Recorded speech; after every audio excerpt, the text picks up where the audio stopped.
जी नमोस्तु। आप हमें कल्याण मंदिर का त्याग देकर हमारे इस स्वभाव धारण करें। बेटा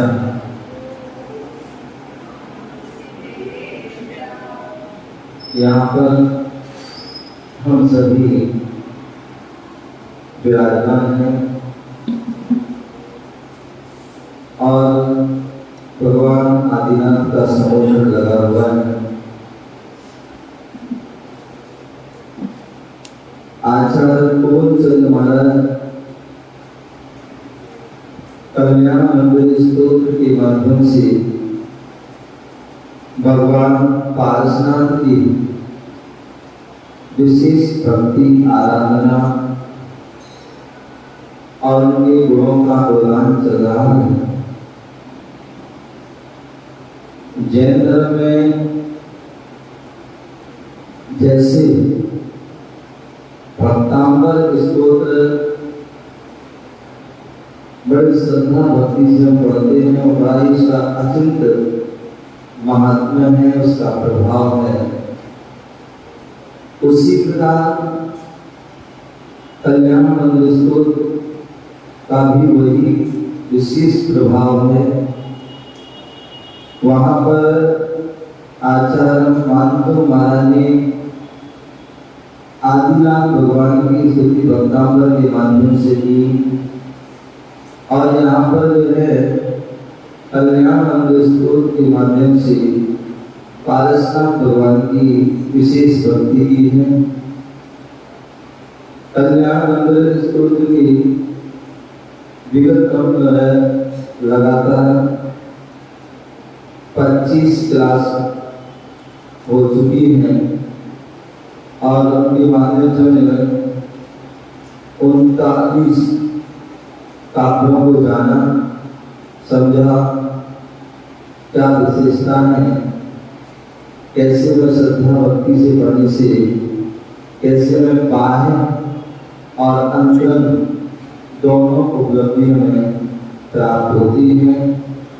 आज हम सभी जो है कल्याण मंदिर क्लास की 26वीं क्लास में यहाँ पर बैठे हुए हैं और यहाँ 26वीं क्लास में आचार्य पूर्णचंद महाराज जी इस काव्य बताए विषम ज्वर विनाशक।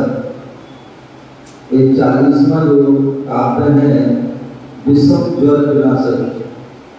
विषम मतलब भयंकर से भयंकर जो कोई ज्वर है, बुखार, वह भी जो है इस काव्य को बड़े श्रद्धा भक्ति पढ़ने से यह तत्क्षण तुरंत जो है बुखार आदि ज्वर दूर हो जाता है। ऐसा वह अद्भुत यह छंद है, काव्य है। तो इसको हम सभी पढ़ते हैं। निसंख सार शरणम शरणम शरण्य मासाद साधित विपु प्रतिता बदानम तत्पाद पंकज मपि प्रणिधान बंधोस्मि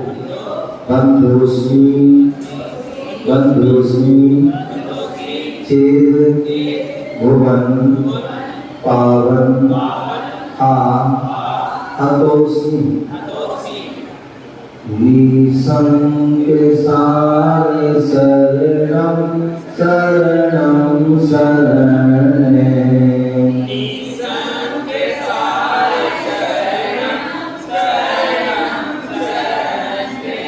निसंक सार शरणं शरणं शरणे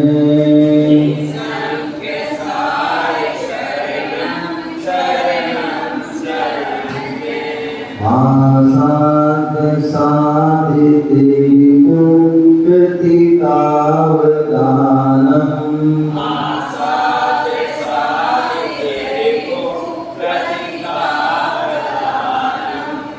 मा तेरिको प्रतितावदानम्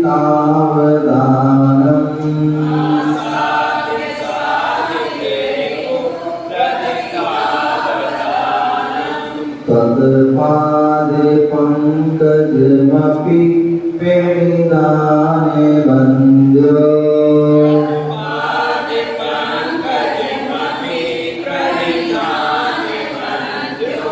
वन्द्योऽस्मि चेद् भुवने पावने हातोऽसि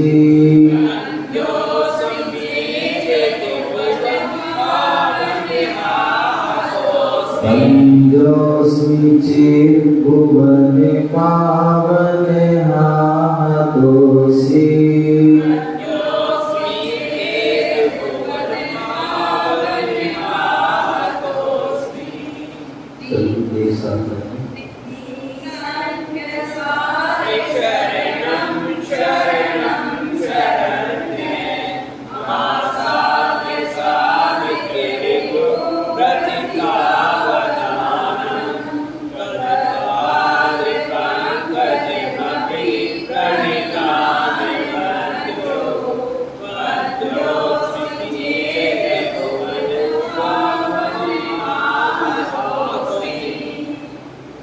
बहुत सुंदर बात बता रहे हैं। व्यक्ति जीवन में निष्फल क्यों होता है? व्यक्ति जीवन में निष्फल क्यों होता है? मतलब बहुत मेहनत करता है लेकिन फल प्राप्त नहीं होता, या अभाव होता है। मतलब भाग जिसका साथ मिलता भाग ही होता है, कितना मेहनत करता है लेकिन वह सारी मेहनत सफल हो जाती होती है, असफल रहती है, या हर समय खेद ही खेद रहता है। क्या रहता है? खेद, दुख, कष्ट, या जन्म लिया और नष्ट हो गया, जन्म लिया और नष्ट हो गया, वह जीवन लिया बना, जीवन उत्पन्न हुआ और समाप्त हो गया। कोई मतलब उससे इस लोक संबंधी या परलोक संबंधी किसी प्रकार का कोई लाभ या कोई किसी प्रकार की उपलब्धि प्राप्त नहीं। तो क्यों? तो उसके लिए हम बता रहे हैं अध्यात्म में भुवन पालक, भुवन पालक या भुवन पावन, भुवन पावन, भुवन पावन भगवान कैसे हैं? तीनों लोकों में पावन है, तीनों लोकों में पवित्र है। हम इसको जी पढ़ देना, भूपते से पावन में अपावन शरण आयो। बोले आप क्या है? बोले आप पवित्र हैं। प्रभु आप क्या है? पवित्र हैं। और मैं क्या हूँ? अपवित्र हूँ। आप पावन हैं और हम अपावन हैं, और इसलिए हम जो है प्रभु की शरणों में आते हैं, गुरुओं की शरणों में आते हैं, गुरुवाणी की शरणों में आते हैं, क्योंकि वह देव शास्त्र हमारे क्या है? पवित्र हैं। देव शास्त्र हमारे पावन हैं, और जो उनकी शरणों में आता है तो वह भी क्या हो जाता है? पावन और पवित्र बन जाता है। यहाँ बोले भुवन पालक, जो तीन भुवन है, हम सभी जानते हैं क्या है? तीन भुवन, ऊर्ध्व भवन, मध्य भवन और अधो भवन। और हम सभी कहाँ विराजमान हैं? मध्य लोक मध्य भवन में। क्यों? ऊपर भी सत्य है और नीचे तुम्हारा बेसमेंट है, तो ये बीच में हो गए। और वैसे भी हम क्या है? जो तीन लोग हैं, ऊर्ध्व लोक में देवता लोग मुक्त रूप से रहते हैं, और मध्य लोक में हम मनुष्य और प्रेम से मुक्त रूप से रहते हैं, और अधोलोक में नारकी ही मुक्त रूप से रहते हैं, बाकी तो और भी। तो ऐसे 3 लोक हैं, 3 भुवन हैं, और 3 लोक में जो है पूज्य हैं, पवित्र हैं। तो वो कौन है? केवल एक जो है हमारे पितरागी सर्वत्र तो किसी हैं, वो ही तीनों लोगों में पवित्र हैं, पावन हैं। क्योंकि वह जो है कर्म बल से रहित हो गए हैं।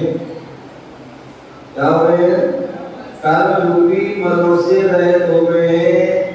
जो 18 जो दोष आदि हैं, उन 18 दोषों से, और दोष से रहित हो जाता है, कर्म से रहित हो जाता है, तो उसको ही हम निर्मल कह देते हैं। उनको ही हम जो है क्या बोलते, विमल बोल देते हैं। उनको ही हम विशुद्ध, शुद्ध और सिद्ध आदि अनेक नामों से उनको जानते हैं, उनको बोलते हैं।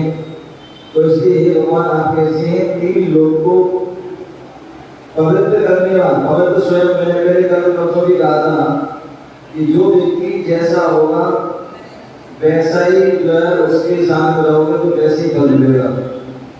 यदि आप जो है भोगी के साथ रहोगे तो भोग रूप ही परिणाम होंगे, योगी के साथ रहोगे तो योग रूप परिणाम होंगे, संयमी के साथ रहोगे तो संयम रूप भाव होंगे, असंयमी के साथ रहोगे तो असंयम रूप भाव होंगे।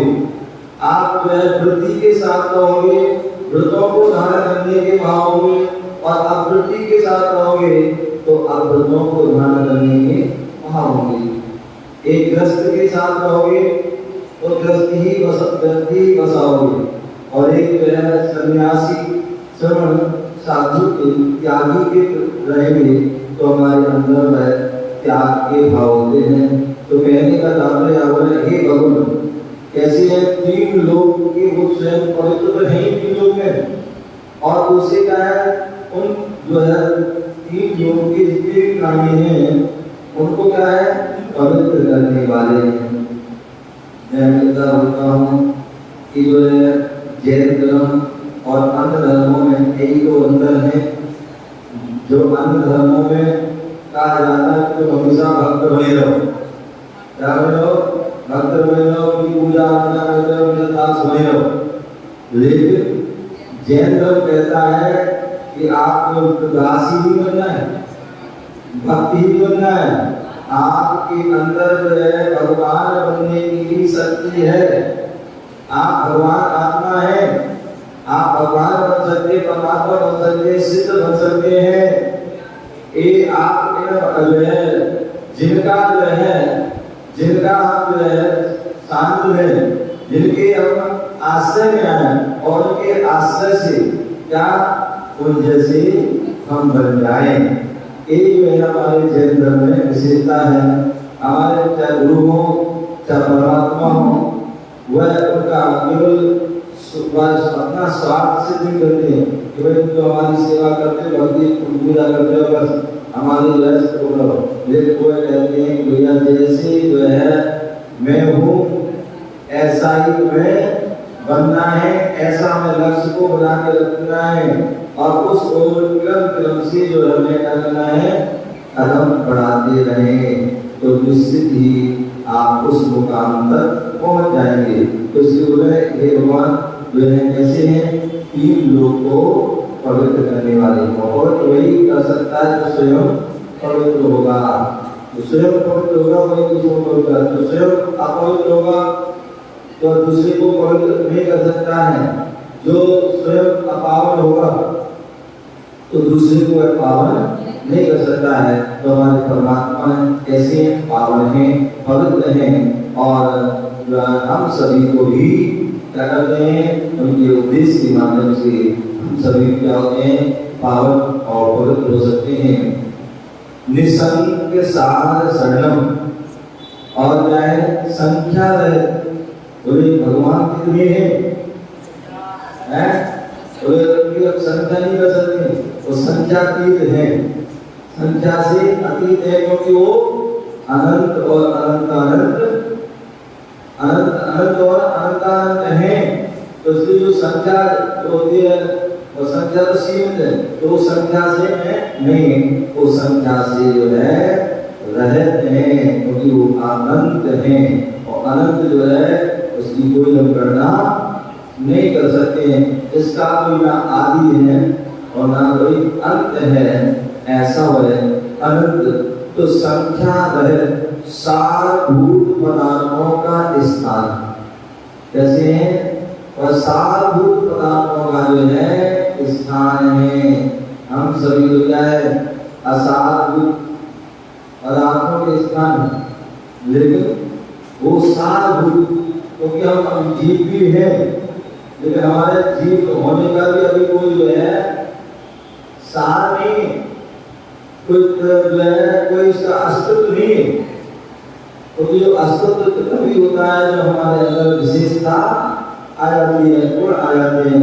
जब तक गुण नहीं है, गुण वैसे तो है लेकिन वो भी प्रकट नहीं होते हैं, और प्रकट नहीं है तो वह उसका कोई सार नहीं है, कोई उसका लाभ नहीं है। तो जो संख्या रहते हैं और सारभूत पदार्थों के स्थान है, उनकी आत्मा है जो सार को क्या कर लिया है, प्राप्त कर लिया, जो आत्मा के सार को प्राप्त कर लिया है, आत्मा की उपलब्धि को जिन्होंने प्राप्त कर लिया है।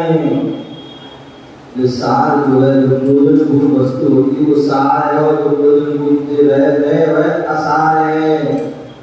हम सभी लोग क्या करते हैं, घर में दुकान में क्या करते हैं, सुबह शाम जो है झाड़ू लगाते हैं, क्या करते हैं झाड़ू लगाते हैं, और झाड़ू लगाते हैं तो जब कचरा इकट्ठा हो जाता है, और जब कचरा इकट्ठा हो जाता है तो क्या करते हैं, उसमें जो सारभूत वस्तु होती है, सारभूत वस्तु है उसको हम उठा के रख लेते हैं, और जो असारभूत है उसको बाहर जो है अलग एक साइड या डस्टबिन आदि में डाल देते हैं। तो ये शरीर आदि जो है वो क्या है, वो असार है, इसका कोई सार नहीं है। लेकिन जो हमारी आत्मा है, जो आत्मा हमारे अनंत ज्ञान, अनंत दर्शन, अनंत सुख और अनंत वीर आदि से क्या है सहित है, ऐसी वह आत्मा जो है सारभूत है। और सिद्धों ने उस सारभूत आत्मा को जो है उसकी उपलब्धि को प्राप्त कर लिया है, उसको प्रकट कर लिया है। शरणम क्या है, शरणम सबके रक्षक, शरणम सबके रक्षक। हम सभी जो है 4 शरण पढ़ते हैं, 27 शरण पढ़ते हैं कि 4 मंगल हैं, 4 उत्तम हैं और 4 शरण हैं। तो उसमें जो है अनंत भगवान शरण है। जो अनंत भगवान की शरण में चला जाता है तो उसकी आत्मा की पापों से, कर्मों से जो है रक्षा हो जाती है। उसी प्रकार जो है सिद्ध भगवान भी शरण है। क्या है, सिद्ध भगवान भी जो है शरणभूत है। उनकी सिद्धों की जो है जो गुणों का आश्रय लेना है, तो उसकी हम उससे भी हमारी आत्मा की रक्षा होती है। साधु शरण, साधु जो है आचार्य उपाध्याय साधु, वह भी हमारी शरण है। उनके माध्यम से भी हमारी आत्मा की रक्षा होती है, क्योंकि वह भी हमारे मोक्ष का मार्ग दिखाते हैं, मोक्ष के मार्ग पर चलने की हमारी प्रेरणा देते हैं। तो ऐसे वह साधु ही शरण होते हैं। और केवली परंतु धम्मो शरणम पवनामि, जो केवली प्रीत धर्म है वह भी क्या है, शरणभूत है। हमने अनादिकाल से अन्य जो है मिथ्या जो धर्म है उन धर्मों की हम शरण या मिथ्या क्रियाएं हैं, उन क्रियाओं की हम जो है हर समय क्या करते हैं, शरण लिए हैं। और यही कारण जब संसार में भटकते आत्मा हमारी अनेक दुखों को प्राप्त करती है, एक बार भी सच्चे समीचीन श्रेष्ठ धर्म को हमें धर्म स्वीकारने का या श्रेष्ठ क्रियाएं नहीं की, इसके कारण जो है हमारी आत्मा दुखी है, परेशान है और संसार में भटक रही है। शरण्यम शरणागत के प्रतिपालक है, जो परमात्मा की जो है शरण में चले जाते हैं तो उन जो शरणागत की जो है करते हैं वह प्रतिपालक हैं, उनकी रक्षा करते हैं। जैसे एक पिता अपने जो है उनकी घर का मुखिया होता है, वो उसके जो आश्रय से रहने वाले व्यक्ति हैं उन सबकी रक्षा करता है, उनका ध्यान रखता है, देखभाल करता है। उसी प्रकार एक राजा होता है, वह भी अपनी जो है प्रजा का, अपनी जो है जो प्रजा को अपने बच्चे के समान, पुत्र के समान उनकी रक्षा करते हैं, उनका ध्यान रखते हैं। एक साधु संत भी जो अपने भक्तों का श्रावक बनकर जो है धर्म से अपनी जो है धर्म आदि लगाते हैं, सब रास्ता बताते हैं, सब मार्ग बताते हैं, मोक्ष मार्ग आदि बताते हैं। तो वो और एक हमारे अनंत भगवान जो साक्षात हमारे गुरु होते हैं, वह गुरु भी हमारे लिए वह सच्चा मार्ग, समीचीन मार्ग और मोक्ष मार्ग बतलाते हैं। इसलिए वह मोक्ष मार्ग के कौन होते हैं? नेता होते हैं। क्या होते हैं? मोक्ष मार्ग के। अन्य जो सांसारिक नेता होते हैं वह तो क्या करते हैं? अपना स्वार्थ सिद्ध करते हैं और तुम्हारा कुछ भी होने कोई मतलब नहीं। लेकिन जो मोक्ष मार्ग के नेता होते हैं, जो अनंत भगवान होते हैं, वह क्या करते हैं? और अपना कल्याण करते हैं, उसके साथ साथ सभी जो उनकी शरण में आता है, जो उनके निकट आता है, उन सभी का भी वह कल्याण करते हैं। तो इस शरणागत के प्रतिपालक साधित रिपु कर्म रूपी कर्म शत्रुओं को जीतने वाले, कर्म शत्रुओं को जीतने वाले, कर्म शत्रुओं को जीतने वाले, जो भगवान की शरण में आते हैं, कर्म शत्रुओं को जीतने वाले, जो भगवान की शरण में आते हैं, उनके कर्म नष्ट हो जाते हैं। कर्म शत्रुओं को जीतने वाले, जो भगवान की शरण में जाते हैं, जो भगवान की शरण में जाते हैं, उनके कर्म नष्ट हो जाते हैं। जो कर्म रूपी शत्रु जो जीत लिया है, जीतने वाले भगवान हैं, उन भगवान की शरणों में जो जाते हैं तो उनके कर्म भी क्या हो जाते हैं? नष्ट हो जाते हैं। प्रतितावदानम विख्यात है महिमा जिंदगी। क्या है? भगवान की जो है महिमा विख्यात है, प्रख्यात है। क्या है? उनकी महिमा विख्यात है, तीनों लोगों में विख्यात है, प्रसिद्ध है। तो प्रतिदान विख्यात है महिमा जिनकी ऐसे। तोलपाद पंकज, तोलपाद पंकज आपके चरण कमलों को, आपके चरण कमलों को आसाद अपी प्राप्त करके भी, आपके चरण कमलों को आसाद अपी प्राप्त करके भी प्रणिधान बंध्या, आपके चरण कमलों को प्राप्त करके भी प्रणिधान बंध्या, आपके गुणों का श्रद्धा भक्ति से चिंतन नहीं किया। प्रणिधान बंध्या, आपके गुणों का श्रद्धा भक्ति से चिंतन नहीं किया। क्या नहीं किया? आपके गुणों का श्रद्धा भक्ति से चिंतन नहीं किया, इसलिए बंध्या अस्मि, बंध्या अस्मि, निष्फल रहा, निष्फल रहा, मैं अभागा रहा, निष्फल रहा, अभागा रहा।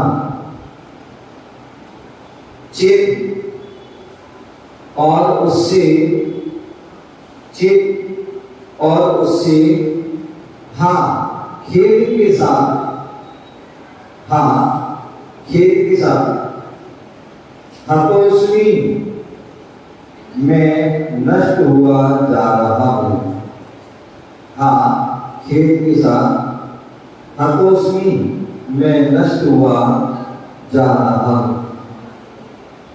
इतनी सुंदर बात बोली कि हे भगवान आप जो हैं पवित्र करने वाले हैं, साथ रहते हैं, साथ रह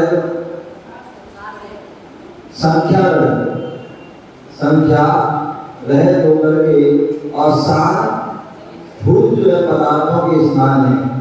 जैसे संख्या से रहित हैं, साथ भूत स्थान पदार्थों के स्थान है और सबके रक्षक हैं और शरणागत की जो है रक्षा करने वाले हैं, प्रतिपालक हैं और कर्म रूपी शत्रुओं को जीतने वाले हैं। ऐसे उनकी जो शरण में जाते हैं तो निश्चित मानिए क्या होते हैं, जो भगवान ऐसे गुणों के सहित हैं, ऐसे परमात्मा की जो शरण में जाते हैं तो उनकी कर्मों से क्या होते हैं, कर्मों की से उनकी रक्षा होती है, कर्म उनके नष्ट हो जाते हैं।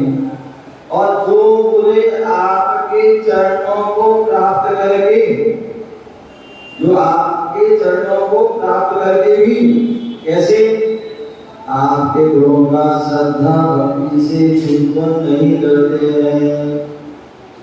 क्या इसलिए बोले मैंने कहा था सामने जो है श्रावकों के भी सामने करने का है, साधु भी सामने करते हैं, तो सामने में क्या करते हैं, बोले जो उनके गुण हैं, जो उनकी विशेषता है, उन गुणों को जो है श्रद्धा भक्ति से करते हैं, जो चिंतन करते हैं तो वह तो भाग्यशाली हैं, पुण्यशाली हैं और उनका जल्दी जो है हित होता है, कल्याण होता है, उनकी आत्मरक्षा होती है। लेकिन जो इस यह सब बोले परमात्मा का सानिध्य, कितने ऐसे लोग होते हैं, कितने ऐसे लोग होते हैं जिन्हें गुरुओं का सानिध्य मिलते जाता है लेकिन उसका लाभ नहीं ले पाते हैं। कितने ऐसे लोग होते हैं जिनको मंदिर पास मिला फिर भी आते हैं। लोग जो है किलोमीटर, कितने किलोमीटर से दूर से आ जाते हैं और ना आने वाले मंदिर के पड़ोस में अब 400 वाले 400 से आ गए राजस्थान से, वहां भी चंद्रमा चल रहा है, चंद्रमा चल रहा है, लेकिन भाव भी दर्शन करना है तो वहां से आ गए और हम मंदिर के पड़ोसी वाले भी 8 बजे 9 बजे 10 बजे सोते उठ रहे हैं, घंटी बज रही, मंदिर की घंटा बज रहे हैं। इसमें कहा थे बोले कुंभकर्ण से भी बड़े हो गए, कुंभकर्ण तो इसको जगाने के नगाड़े बजते घंटे बजते तो जग जाते थे, लेकिन यहाँ के कुंभकर्ण कितने प्रबल उनकी निद्रा है कि वो उठने का जो है नाम ही नहीं। और कई बार मैं हमेशा कहता हूँ, मुझे कहते रहते थे, बोले जो उठना चाहता है, उठना चाहता है तो उसे थोड़ी सी आवाज, थोड़ा सा संकेत दिया उठ जाता है, और जो उठना नहीं चाहता है बोले जो नींद में हो उसे तो उठाया जा सकता है, और जो चिमाना पड़ा हो हमारे मंदिर में कहते चिमाना पड़ा है, चुपचाप पड़ा है, जागरण पड़े हुए हैं, तो उसको कोई है उठाने वाला नहीं है।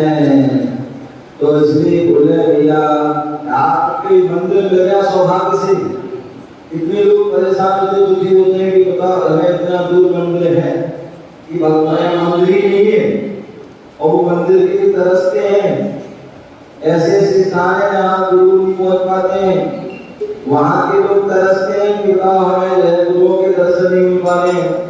एक जमाना उस समय वो था, पंडित दौलत राम जी, पंडित भूतनाथ जी, पंडित ध्यानदास जी आदि विद्वान हुए, इतने बड़े विद्वान हुए, और उस समय उनको जो है उन गुरुओं के जो है दर्शन नहीं मिले, तो उन्होंने अपनी सारी कृतियों में लिख दिया, तेरज मम मस्तक लगो भूतल मावे।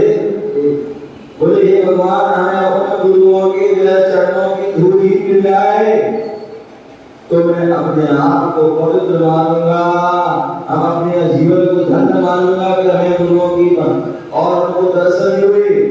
तो उनको गुरु कैसे होते हैं उसकी कल्पना करिए। कहते हैं कि वो जो है एकांत में जब सामायिक आदि करते थे तो निर्वस्त्र होकर के सामायिक आदि करते ध्यान करते थे, और वो उस आत्म को अनुभव करना चाहते थे। ऐसे जो है दिगंबर साधु होते होंगे, जैसा हम स्वरूप पढ़ रहे हैं ऐसा होता होगा। तो इस प्रकार से जो है ऐसे वो समय निकला है। हम सभी जो है बड़े सौभाग्यशाली हैं कि आज हमें जो है सहजता में दर्शन हो जाते हैं। आप बताएं, देश हमारे भारत देश में ही, विदेश की छोड़ो, भारत देश में जो है कितने प्रांत हैं, कितने भाई, कितने प्रांत हो गए? 22 ज्यादा है, 22 है, मतलब 30-35 लोगों प्रांत हैं, उधर तो बहुत बन गए, तो 30-35 समझो प्रांत हैं, और 30-35 प्रांतों में मुश्किल से 2-4 प्रांत में ही साधु जनों का जो है विचरण हो पाता है। साधु लोग जा पाते हैं, अन्यथा जो है साधु का विचरण मिलता है। और से वो थोड़ा यूपी का एरिया ले लो, थोड़ा हरियाणा का ले लो, थोड़ा एमपी का ले लो, थोड़ा राजस्थान, पंजाब में चलाओ, या थोड़ा ले लेंगे तो थोड़ा कर्नाटक में ठीक है, महाराष्ट्र में जो है ठीक है, कोई तो कर्नाटक में महाराष्ट्र अच्छा है। बाकी जो है अन्य स्थानों पर क्या होता है, थोड़ा मतलब बिहार से गलती जाए उस एरिया में साधु संतों का विचरण हो पाता है। अन्यथा जो है साधु संतों का विचरण दिगंबर विचरण हो नहीं पाता है। आदि जो है या तो आसाम आदि में माता जी जाती है, लेकिन जो है साधु संत नहीं जा पाते, कभी बार तो चले। अन्यथा ऐसे बहुत सारे प्रार्थना पर उधर हम सभी को आप हरियाणा में भी कहाँ साधु आते, अभी जो कुछ सालों से जो है आना प्रारंभ हुआ, अन्ना दर्शन हुआ। और ये कहानी की जो जितने भी अधिकांश जो जैन हैं वो सब क्या बहुत से ज्यादा लोग वैष्णव मत को मानने वाले हैं। जैन मुझे याद है 2008 में आया था, उस समय इतने सारे आसियाती लोग जो है तो वैष्णव मत को मानने वाले थे।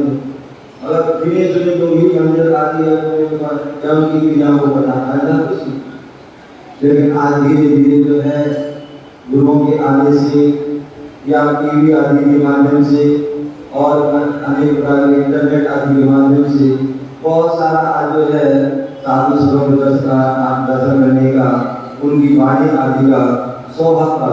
लेकिन फिर भी इतना सब कुछ होने पर भी व्यक्ति उसका लाभ न उठा पाए तो क्या बोल रहे हैं, हे भगवान आपके गुणों का, आपके चरणों का जो है प्राप्त करके भी आपके गुणों का श्रद्धा भक्ति से क्या श्रद्धा भक्ति से जो चिंतन ना कर पाए, इनका उनके गुणों का हम जब चिंतन ना कर पाए तो समझ लो हमारा जीवन क्या है, अब निष्फल रहा, मैं अभागा रहा और खेल तरह की जीवन में उनका खेल खेल में जीवन रहना है और ऐसी जीवन नष्ट हो जाता है।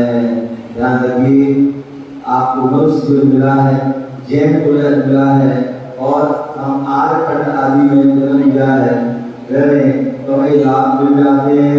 अंतः महेशखंड आदि में हमें गुरुओं का जो सानिध्य मिलता है, नरक निरोध आदि अवस्था में इन गुणों का दान अभी नहीं मिल पाता है, तो एक मनुष्य पर्याय मिल जाता है तो हमें उसका पूरा लाभ लेंगे। और जब लाभ नहीं ले पाए तो जन्म दुख दिया और जन्म नष्ट ही हो जाएगा, क्योंकि वह ज्यादा कोई वर्षों का नहीं है और सीमित जो आयु है, आधी से ज्यादा निकल गई है, थोड़ी रह गई है। यदि अब भी नहीं चेती, अब भी नहीं जमीन जागे तो फिर वह हमारी क्या होगी, ऐसी निष्फल बेकार निकल जाएगी। और एक बार जुड़ी भी निकल गई तो फिर दोबारा एक मनुष्य भाव मिलने वाला नहीं है। तो जैसे जो है कहते हैं समुद्र में राई गिर जाए, समुद्र में कोई रत्न गिर जाए तो जो है वह मिलना मुश्किल है।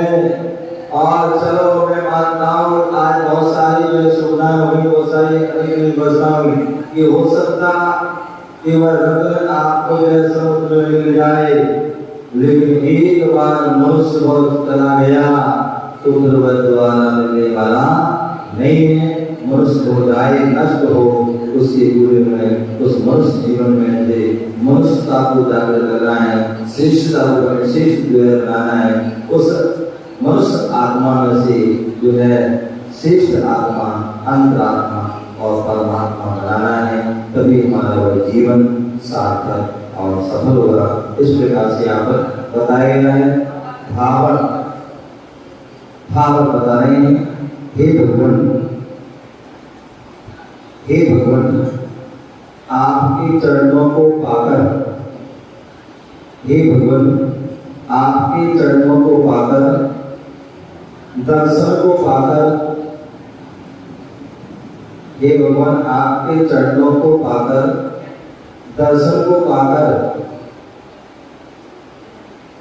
दर्शन को पाकर भी मैं अभागा पुण्यहीन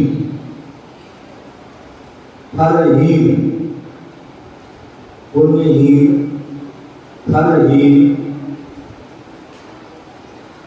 ध्यान सेवा रहे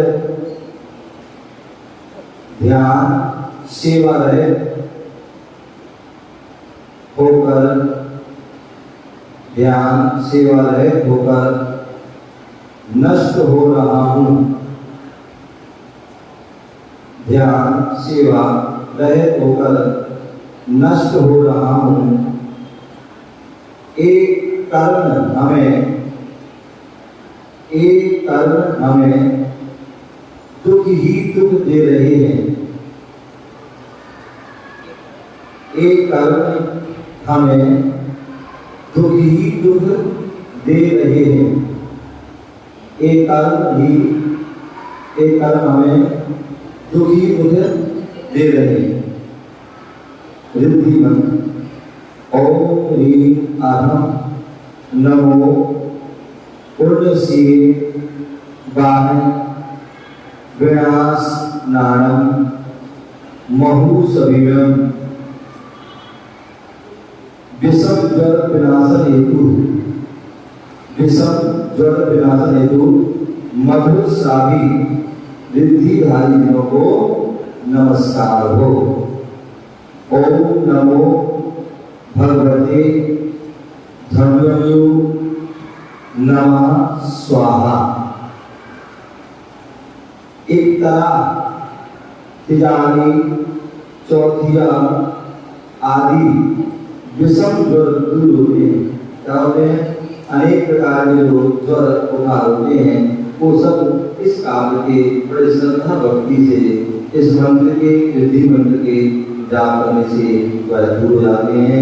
ऐसा हमें जानना चाहिए और बड़े श्रद्धा भक्ति इसको पढ़ना चाहिए, जपना चाहिए, ध्यान करना चाहिए, जिससे सारी जो है कष्ट परेशानी वह दूर हो जाती हैं। ओम नमः सिद्धि।